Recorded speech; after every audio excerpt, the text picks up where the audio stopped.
لله رب العالمين والعاقبة للمتقين ولا عدوان إلا على الظالمين وأشهد أن لا إله إلا الله وحده لا شريك له ولي الصالحين وأشهد أن محمدا عبده ورسوله وصفيه من خلقه وخليله سيد الأولين والآخرين اللهم صل عليه وعلى آله وصحبه ومن اتبعهم بإحسان إلى يوم الدين أما بعد.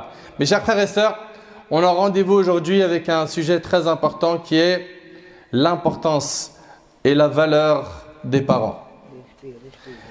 Et parlez à ceux qui ont perdu un des deux parents ou les deux et demandez-lui ce qu'il ressent. Ceux qui ont perdu un de leurs parents ou les deux connaissent réellement la valeur des parents. Et aujourd'hui, malheureusement, nous vivons une époque où le mauvais comportement, le mauvais traitement des parents s'est répandu. On vit une époque où on reçoit des coups de fil, mon fils ne m'écoute plus, il me fait pleurer, il me crie dessus, il m'insulte, il me répond, il me menace. Et des fois, ça en arrive même à des coups. Une maman m'a appelé, elle m'a dit, mon fils frappe son père, qu'est-ce que je fais? Vous imaginez un petit peu? Donc aujourd'hui, remettons un petit peu les pendules à l'heure.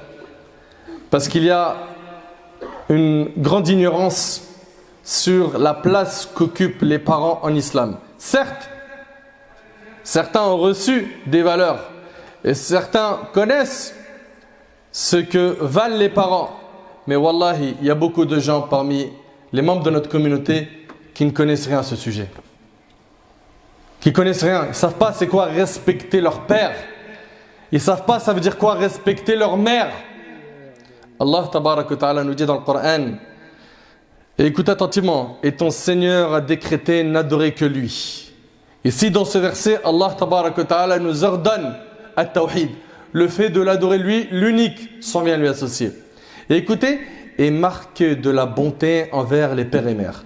Juste après l'ordre de l'adorer lui seul, Azza wa Jal, Allah tabaraka wa ta'ala lit un autre ordre qui est le devoir, l'obligation de bien se comporter envers son père et sa mère.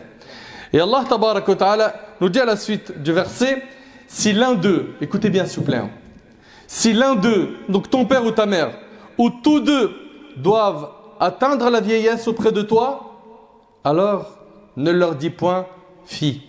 Dis pas ouf. Et vous savez mieux que moi, vous savez très bien que quand ils prennent de l'âge, il est parfois difficile de supporter certains de leurs comportements, n'est-ce pas? Des fois, quand ils prennent de l'âge, ils sont trop exigeants, des fois peut-être trop durs, ça dépend des parents. Mais il arrive des situations où tu perds rapidement patience. Allah Azza wa Jal, il te rappelle de ne pas leur dire ouf. C'est pas tu leur réponds par une mauvaise parole, c'est juste ça non. Subhanallah. Écoutez bien, alors ne leur dis point fi et ne les brusque pas, mais adresse-leur des paroles respectueuses. Parle avec eux avec tendresse et avec amour. Et c'est très facile d'arriver à faire cela. Pense à la récompense et pense au sacrifice qu'ils ont fait quand tu étais petit. Pense au sacrifice qu'ils ont fait quand tu étais petit. Allah tabaraka wa ta'ala dit dans Sourate Luqman, nous avons commandé à l'homme la bienfaisance envers ses pères et mères. Sa mère l'a porté, subissant pour lui peine sur peine. Son sevrage a lieu à 2 ans. Sois reconnaissant envers moi ainsi qu'envers tes parents. Allah tabaraka wa ta'ala nous impose d'être reconnaissant envers lui et également envers nos parents. Mon frère, surtout ta mère. Je ne suis pas en train de dire que le père n'a pas de valeur en islam, non. Mais la mère a plus de droits comme vous le savez. Vous connaissez très bien le hadith et on va le voir dans pas longtemps où la mère a plus de mérite. Ta mère, elle a connu la grossesse. Elle a connu les difficultés de la grossesse, les contractions. Elle a connu l'accouchement qui est très douloureux. Elle a connu l'allaitement. Elle a connu le sacrifice de ses nuits pour que toi tu dormes. Elle a connu le fait de te donner à manger à toi et de se soucier que de toi jusqu'à ce qu'elle s'est oubliée elle-même. D'ailleurs, quand les pères de famille, et combien il y en a dans la mosquée, et qui vont d'ailleurs voir bi'idhnillah cette khutba en ligne, combien de pères s'étonnent du sacrifice de leur mère? elle se réveille à n'importe quel moment dès qu'elle entend le bruit du bébé. N'est-ce pas? Allah Ta'ala, il a donné ça à la mère. Elle a un mérite particulier. Et aujourd'hui, on en arrive à lui répondre, à être insolent, à lui crier dessus, à la regarder avec des regards, on lui jette des flèches avec nos yeux. C'est comme ça qu'on traite les mères? Est-ce que c'est comme ça qu'on traite nos mères? Est-ce que c'est comme ça qu'on traite notre père? Non, surtout pas. Donc il faut être reconnaissant vers Allah et être reconnaissant vers les parents. Malheureusement, le problème, c'est que les enfants deviennent ingrats. Ils oublient tous les sacrifices et tout ce que leurs parents leur ont donné quand ils étaient faibles et incapables, quand ils n'arrivaient pas à marcher, quand ils n'avaient pas de dents. Ils oublient tout ça. Ils oublient. Mais le père et la mère n'oublient pas. Et ça leur fend le cœur, ça leur déchire le cœur de voir que cette graine qui est sortie d'eux devient ingrate, mauvaise et insupportable. Jusqu'à ce que certains parents en arrivent à craquer, à faire des invocations contre leurs enfants. Wala hawla wala quwwata illa billah. Allah Ta'ala il nous dit, et par miséricorde abaisse pour eux l'aile de l'humilité. Sois humble quand tu es à leur côté. Sois humble, pas d'orgueil. Et je sais que certains de notre génération, ils vont dire, oui, mais il y a un grand décalage entre mon père et ma mère. Nous, on est nés en France. Nous, on connaît beaucoup plus de choses qu'eux, de par le contexte. Et eux, Msakin, blédard, ils connaissent rien.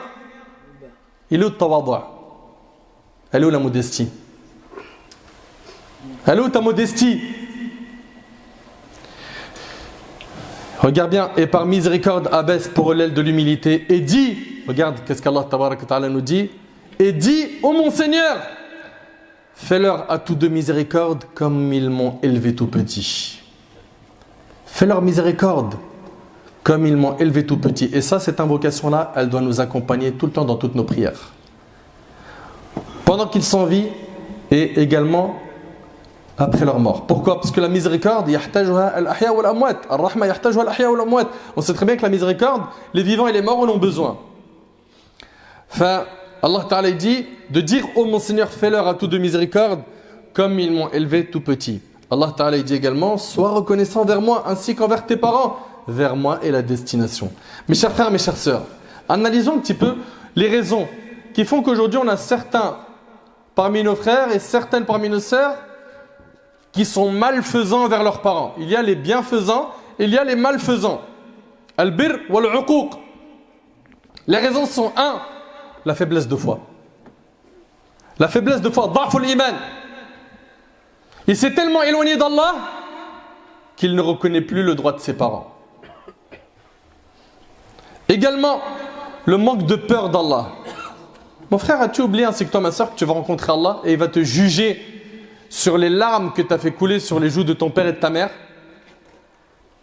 Et combien sont nombreux les musulmans et les musulmanes, et je ne généralise pas, qui ont fait craquer leurs parents plus d'une fois? Il est temps de réparer cela. Également, il y a l'ignorance. Ils ne connaissent pas la valeur des parents. Le jahl. Il ne connaît pas la valeur de sa mère ni de son père. Également, la mauvaise fréquentation. Ses amis parlent mal à leurs parents. Et il lui montre que c'est une norme. Et lui, il suit. Lui, il suit. Il voit les gens parler mal à leurs parents, il répond mal. Ah, vas-y, c'est bon, je rentre tard. Mais je te l'ai déjà dit. Ah, avec toutes tes questions là, c'est bon. Mais je connais, tu connais rien. Toi, tu connais tout, mashallah alik. Et tes parents, ils connaissent rien. C'est bien. Ouais. C'est bien, c'est ironique. Hein. C'est catastrophique. Catastrophique de le penser. Juste de le penser. Ahbab al-kiram. Notre religion a tellement insisté sur le comportement envers les parents que notre religion écoutez bien, a donné l'obligation aux musulmans et à la musulmane de bien se comporter avec ses parents même s'ils ne sont pas musulmans. Si ta mère et ton père, c'est des bouddhistes, s'ils se prosternent pour une croix et qu'ils adorent de la pierre, tu as l'obligation religieuse en tant que musulman de bien te comporter avec eux. Et j'invente rien. C'est tiré du Coran et de la sunna du prophète sallallahu alayhi wa sallam. Allah Ta'ala il dit dans Surat Luqman, et si tous deux te forcent à m'associer ce dont tu n'as aucune connaissance, alors ne l'obéis pas. Alors ne leur obéis pas. Ils t'appellent à désobéir à Allah? Non. La règle elle est connue, point d'obéissance à la créature dans la désobéissance au Créateur. Tu n'as pas le droit de leur obéir quand ils te demandent de désobéir à Allah. Mais en dehors de ce cadre, c'est-à-dire si ils te disent prie pas, jeûne pas, non, là avec un bon comportement et sagesse, on leur explique. On leur explique que Allah subhanahu wa ta'ala, il a une grande place dans mon cœur, je l'adore, c'est mon Seigneur, son ordre passe avant tout, etc. Et toujours avec douceur. D'ailleurs, regardez Allah subhanahu wa ta'ala, qu'est-ce qu'il dit? Alors ne leur obéis pas, mais reste avec eux ici-bas de façon convenable. Ils t'appellent à une désobéissance, n'obéis pas. Par contre, tu as l'obligation religieuse d'être bon envers eux. D'être bon. Et dans un hadith rapporté par l'imam al-Bukhari Muslim, Asma, la fille d'Abu Bakr, radiyallahu anhuma, elle a dit, du temps du messager d'Allah, alayhi salam, ma mère vint me rendre visite alors qu'elle était encore idolâtre. Idolâtre, elle n'était pas musulmane. J'ai été prendre conseil à son sujet auprès du prophète sallam. Elle a dit au prophète sallam, ma mère est venue me demander quelque chose. Est-ce que je lui fais du bien? Et là, il lui a dit, sois bonne avec ta mère. Elle n'était pas musulmane. Donc on comprend bien que dans notre religion, on a l'obligation d'être bon envers eux. Et ce n'est pas une option, c'est une obligation. Par contre, il t'appelle à une désobéissance à Allah? Non. Il y a un hadith aussi qui est, subhanallah, ajib. Il est rapporté par l'imam al-Nasa'i selon Muawiyah ibn Jahim al-Sulami, radiyallahu anhu. Il raconte que Jahima vint trouver le prophète sallam et lui a dit, ô envoyé d'Allah, je viens te demander conseil car je compte prendre part aux expéditions du jihad. Le prophète sallam demanda, ta mère est-elle vivante? Oui, répondit-il. Et le prophète lui a dit, prends soin de ta mère car le paradis se trouve à ses pieds. Prends soin de ta mère car le paradis se trouve à ses pieds. Et c'est rapporté par Nasaï. Et selon Abdullah ibn Amr, le prophète a dit, la satisfaction d'Allah est dans la satisfaction des parents. Et la colère d'Allah est dans la colère des parents. T'imagines, tu mets en colère tes parents, tu as mis en colère Allah. Tu satisfais tes parents, Allah Ta'ala il est satisfait de toi. Et dans un hadith, le hadith d'Ibn Omar, le prophète a dit, 3 personnes, Allah ne les regardera pas le jour du jugement. C'est-à-dire qu'il ne les regardera pas avec miséricorde. Parmi eux, le malfaisant envers ses parents. Le malfaisant envers ses parents. Et le hadith il est rapporté par Nasa'i et Al-Bazar. Et d'après Abu Umama, le prophète a dit, il y a 3 individus dont Allah n'acceptera de ni acte obligatoire ni acte surrogatoire. Il y a 3 types de personnes, Allah il acceptera de ni acte obligatoire ni acte surrogatoire. Vous imaginez? Qui sont-ils? 1. Le malfaisant envers ses parents. 2. Celui qui se vante de ses œuvres. Et 3. Celui qui nie le destin rapporté par Tabarani. Et selon Abdullah ibn Amr ibn al-As, un homme va au messager d'Allah et lui a dit, je te fais acte d'allégeance en m'engageant à l'exil et à la guerre sainte dans l'espoir d'un salaire d'Allah. Il lui a dit, as-tu l'un de tes 2 parents encore en vie? Il lui répondit, oui, les 2 même. Il lui a dit, retourne auprès de tes parents et tiens leur bonne compagnie. Reste auprès d'eux. Reste auprès d'eux. Et dans un autre hadith, le prophète sallam reçoit un homme qui lui dit, ô messager d'Allah, qui est celui qui mérite le plus que je lui tienne compagnie? Il lui a dit ta mère. Il lui a dit qui d'autre? Il lui a dit ta mère. Qui d'autre? Ta mère. Qui d'autre? Ton père. Et le hadith il est rapporté par Bukhari Muslim selon Abu Huraira. 3 fois la mère et 1 fois le père. Et on vous a expliqué pourquoi. Parce que la mère a énormément sacrifié. Selon Abu Bakr radiyallahu anhu, le prophète sallallahu alayhi wa sallam a dit, voulez-vous que je vous informe des plus grands péchés parmi les péchés majeurs? Et il a dit ça 3 fois de suite. Les compagnons dirent certainement que oui au messager d'Allah. Il dit le fait de donner à Allah des associés et la malfaisance envers les parents. Immédiatement après shirk, le prophète sallallahu alayhi wa sallam parle de l'uquq. Et le hadith il est rapporté par Bukhari et Muslim. Le prophète sallallahu alayhi wa sallam il était adossé en disant cela et il se redressa en étant assis et il a dit, et surtout les propos mensongers et le faux témoignage. Il ne cessa de le répéter au point que les compagnons dirent, il aurait été préférable qu'il garde le silence. Et sachez que toute personne qui a un mauvais comportement envers ses parents, il est menacé par le feu de l'enfer. Selon Abdullah ibn Amr radiyallahu anhu, le prophète a dit, n'entre pas au paradis celui qui est malfaisant envers ses parents, rapporté par Nasa'i. Et rappelle-toi également que leurs invocations sont exaucées à tes parents. Dans le hadith rapporté par Tirmidhi sur Abu Huraira, le prophète sallallahu alayhi wa sallam a dit 3 invocations sont exaucées sans aucun doute. Parmi elles, l'invocation du géniteur contre son enfant. Ton père, ta mère, il fait une dua contre toi, c'est chaud. C'est chaud. Ne dors jamais en ayant la colère de ton père ou de ta mère sur le dos. Va, répare ça rapidement avant qu'il ne soit trop tard. Et selon Abu Bakr radiyallahu anhu, le prophète sallallahu alayhi wa sallam a dit, il y a deux choses dont Allah accélère leur châtiment dans ce bas monde. L'injustice et la malfaisance envers les parents. C'est-à-dire quoi? C'est-à-dire qu'il y a deux choses, Allah il va te faire payer leurs factures sur terre obligatoirement. Sauf si tu te repens. C'est quoi? C'est l'injustice. Les injustes, ils payent ici avant de payer là-bas. Al-Dhulm, tu payes sur terre avant de payer là-bas, sauf si tu t'es repenti. Et également, la malfaisance envers les parents. Et vous savez, nos ancêtres, en parlant déjà des prophètes, ainsi que les compagnons, at-tabi'in, ils étaient exemplaires avec leurs parents. Regardez ici. Allah tabaraka ta'ala nous parle de Ibrahim alayhi salam et de Ismaïl, son fils. Allah Azza wa Jalla dit, nous lui fîmes donc la bonne annonce d'un garçon Ismaïl, longanime. Puis, quand celui-ci fut en âge de l'accompagner, il faut savoir qu'Ibrahim alayhi salam, il souhaitait avoir un enfant depuis longtemps. Et il l'a eu tardivement. Et quand il a eu cet enfant, quand il a commencé à grandir, Ibrahim a dit à son fils, oh mon fils, je me vois en songe en train de t'immoler. Il s'est vu en rêve en train de sacrifier son fils. Et comme vous le savez, le rêve des prophètes est une révélation, c'est une vérité. Il doit mettre en pratique cela. Et son père, qu'est-ce qu'il lui a dit?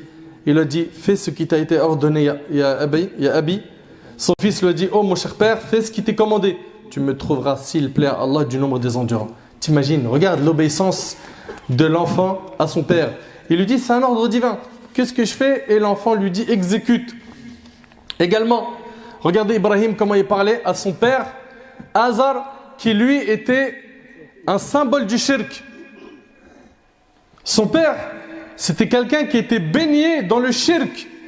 Et là, regarde, dans le Coran, et mentionne dans le livre, Ibrahim, c'était un très véridique et un prophète, lorsqu'il dit à son père, oh mon père, pourquoi adores-tu ce qui n'entend pas, ne voit pas, et ne te profite en rien? Oh mon père, il m'est venu de la science ce que tu n'as pas reçu. Suis-moi donc, je te guiderai sur une voie droite. Oh mon père, n'adore pas le diable, car le diable désobéit au tout miséricordieux. Oh mon père, je crains qu'un châtiment venant du tout miséricordieux ne te touche et que tu ne deviennes un allié du diable. Et là, il dit à son fils, ô Ibrahim, aurais-tu du dédain pour mes divinités? Si tu ne cesses pas, certes, je te lapiderai. Regardez la réaction dure de son père. Qu'est-ce qu'il lui a répondu? Écoutez bien, Ibrahim, il lui a dit, avant cela, il lui a dit, éloigne-toi de moi pour bien longtemps. Paix sur toi, dit Ibrahim. Paix sur toi, dit Ibrahim. J'implorerai mon Seigneur de te pardonner car il m'a toujours comblé de ses bienfaits. Subhanallah, le bon comportement. Il reçoit des attaques de son père. Et aujourd'hui, on a des gens qui disent quoi? Mais t'as pas vu comment mon père il me parle? T'as pas vu comment ma mère me parle? Mais regarde ici, comment le père du prophète Ibrahim il lui a parlé. Et comment il lui a répondu? Il lui a dit, paix sur toi. J'implorerai mon Seigneur de te pardonner car il m'a toujours comblé de ses bienfaits. Dans Surat Maryam, à propos de Isa alayhi salam, qu'est-ce qu'il a dit? Isa, alors qu'il était bébé, il a dit, Inni Abdullah, je suis vraiment le serviteur d'Allah. Il m'a donné le livre et m'a désigné prophète. Où que je sois, il m'a rendu béni. Et il m'a recommandé, tant que je vivrai, la prière et la zakat et la bonté envers ma mère. Le prophète Nuh alayhi salam, les exemples sont très nombreux dans le Coran. Il a dit, Seigneur, pardonne-moi et à mes pères et mères et à celui qui entre dans ma demeure croyant ainsi qu'aux croyants et croyantes et ne fait croître les injustes qu'en perdition. On voit ici qu'il était bon, alayhi salam, lui ainsi que tous les autres prophètes. Rapidement, les compagnons et les tabi'in. Abu Hurayra radiyallahu anhu, il sortit un jour de chez lui en direction de la mosquée car il avait faim. Il trouva un groupe de compagnons sur la route qui lui demandèrent, oh Abu Hurayra, qu'est-ce qui te fait sortir à cette heure-ci? En sachant que ce n'est pas l'heure de la prière. Il dit, par Allah, ce n'est que la faim qui m'a fait sortir de chez moi. Et vous? Ils ont dit, nous aussi, c'est la faim qui nous a fait sortir. Ils décidèrent d'aller voir le prophète sallam pour chercher à manger. Il leur amena une assiette de dattes. Il en donna à chacun deux dattes chacun. Vous imaginez, ils avaient très faim. Le Nabi sallam leur donne 2 dattes. T'imagines? Ça, c'était un repas pour un compagnon. 2 dattes. Tous les compagnons ont mangé les 2 dattes, sauf Abu Hurayra. Il en a mangé une et il en a laissé une dans sa poche. Et là, le prophète sallam l'a vu et lui a demandé, pourquoi en as-tu mis une dans ta poche? Il a dit, car ma mère a aussi faim et j'ai voulu lui garder une date. Vous avez vu, une date? Toi, tu aurais dit, mais 2 dates, mais je les mange, ça va me chatouiller la gorge. Ça me fait rien, ça. Date. faut le lait, faut les briques, faut la shorba. T'es en mode Ramadan. Date, c'est pas un repas. Il en a gardé une pour sa mère. Allahu Akbar. Un homme va voir Abdullah ibn Omar, le compagnon radiyallahu anhu. Et ce dernier, il était à côté de la Kaaba. Il lui a dit, j'ai porté ma mère durant tout le pèlerinage. Ceux qui ont déjà fait le Hajj, ils savent que déjà rien que marcher tout seul, c'est difficile. Ou si tu as un petit sac à dos avec juste une bouteille d'eau, ça devient pénible un certain temps. Il a porté sa mère pendant le Hajj. Il a dit, est-ce que j'ai remboursé tout ce qu'elle m'a fait? Il lui a dit, tu n'as même pas remboursé une seule contraction des contractions de l'accouchement. Une contraction de l'accouchement, tu ne l'as pas remboursée. Haritha ibn Nu'man, le prophète sallallahu a dit, en dormant, j'ai rêvé que j'étais au paradis. Puis, j'ai entendu le bruit d'une personne qui lisait le Coran. J'ai demandé qui était cette personne. L'ange Gabriel a dit, c'est Haritha ibn Nu'man. Il a atteint ce niveau par la bienfaisance envers ses parents. Aïcha radiyallahu anha a dit, Haritha ibn Nu'man était parmi les meilleurs avec sa mère. Subhanallah. C'est impressionnant. Ici, vous avez également Abu al-Hassan Ali ibn al-Hussein, Zayn al-Abidin, radiyallahu anhuma. Wa radiyallahu anhum ajma'in. Lui, il était très généreux avec sa mère. Et subhanallah, on lui disait, mais pourquoi tu ne manges pas avec une seule assiette quand tu es avec ta mère? Pourquoi vous séparez le repas en plusieurs assiettes? Et là, il a dit, parce que j'ai peur de manger avec elle dans la même assiette et que je mette la main sur quelque chose que ses yeux à elle a visé et que je me retrouve à être mauvais avec ma mère. Vous avez vu un peu comment ils étaient? Un parmi nos ancêtres, il s'appelait Haywa ibn Shuraih. C'était un savant. Il s'asseyait, les gens venaient de partout pour étudier auprès de lui, de prendre son savoir. Et à un moment donné, sa mère, elle l'appelle, elle lui dit « Va nourrir les poules !» Il dit à ses élèves « Il n'y a plus d'enseignement. » Il se lève, il part et il va nourrir les poules. T'imagines, toi, t'aurais fait ça, toi? Maman, il me reste juste 30 minutes. J'arrive, t'inquiète pas, je m'en occupe. Ou sinon, dis à mon petit frère. Ou appelle un tel. Ça peut attendre les poules. Je suis en train d'enseigner. Non. Il s'est levé dans l'immédiat. C'est impressionnant. Wallahi, c'est impressionnant. Kahmus ibn al-Hassan al-Tamimi, radiyallahu anhu, il rendit visite à sa mère et trouva un scorpion qui était chez elle. Il a couru pour attraper le scorpion et le tuer. Mais ce dernier s'est caché dans un trou. Alors il a commencé à taper avec sa main plusieurs fois pour tuer le scorpion. Et le scorpion de l'autre côté était en train de le piquer dans sa main. Le piquer. Et donc, il l'a tapé jusqu'à ce qu'il l'a tué. On lui demanda, mais pour quelle raison t'as fait ça? T'allais mourir. Il a dit, de peur que ce scorpion sorte la nuit et pique ma mère. Vous imaginez un petit peu? Wallahi, mes frères, c'est vous, mes soeurs, les histoires elles sont très nombreuses. Et c'est une khutbah et pas un séminaire. Il faut simplement qu'on tire des leçons de ce qu'on entend. Et en réalité, ce qui nous manque, ce n'est pas des histoires et des rappels sur le bon comportement envers les parents. Non, c'est ce qui nous manque, de la mise en pratique. Un grand nombre d'entre nous sait que les parents, c'est quelque chose de très important. Mais la mise en pratique, elle est où? Et jusqu'à quand? Et jusqu'à quand cette science, on l'apprend pour faire son opposé? Ahbab al-Kiram, notre devoir envers eux, c'est de leur obéir tant qu'ils n'appellent pas au haram. Les aider au maximum, les respecter et être bienveillants envers eux.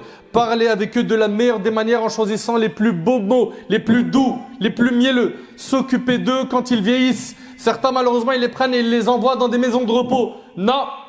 Quand ils vieillissent et qu'ils en arrivent même à faire leurs besoins sur eux, tu dois être à leur service comme ils l'ont été quand tu étais bébé. Et eux, ils l'ont fait avec un espoir que tu vives longtemps. Ne le fais pas avec l'espoir qu'ils partent et qu'ils disparaissent. Ne sois pas comme ça. Également, Ahbab al-Kiram, après leur décès, leur faire des doigts. Le prophète sallallahu a dit que quand le fils d'Adam meurt, son œuvre s'arrête sauf dans 3 choses. Parmi elles, un enfant vertueux. N'est-ce pas? Un enfant vertueux qui fait doua pour eux. C'est rapporté par Muslim sur le Bukhari. Et dans ce hadith, on a aussi as-sadaqa jariya. Fais des aumônes de Coran, un puits, ou des palmiers que tu vas planter, ou des mosquées ou autres, dans l'intention que cette aumône parvient aux défunts. De cette manière-là, tu auras aidé tes parents alors qu'ils sont dans leur tombe. Demande pardon à Allah pour eux. D'après Abu Hurayra radiyallahu anhu, le prophète sallallahu a dit, certes l'homme sera élevé en degré au paradis. Alors il dira, comment ai-je obtenu cela? On lui dira, par la demande de pardon de ton enfant pour toi. Rapporté par l'imam Ahmed. Rembourser les dettes de leurs parents. Comme vous le savez, le prophète m'a dit, l'âme du croyant reste suspendue en raison de sa dette, tant que celle-ci n'est pas acquittée, rapportée par Ahmed selon Abu Hurayra. Donc ils meurent, tu t'occupes de rembourser leurs dettes. Respectez vos parents s'il y a une incompréhension.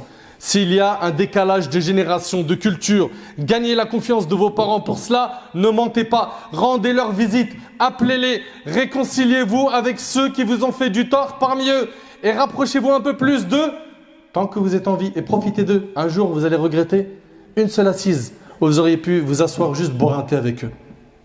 Une assise. Le temps passe très vite. Et vous savez, chaque injustice, chaque chose qu'on fait, on la paiera un jour ou l'autre. Comme tu fais, on te fera.